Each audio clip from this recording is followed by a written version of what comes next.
Hi everyone, today we are showing you HUAWEI P40 Lite and how to clear credentials. So firstly, let's open the settings.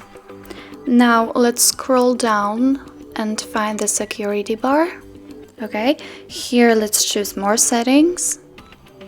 Okay, now let's choose the second option, encryption and credentials.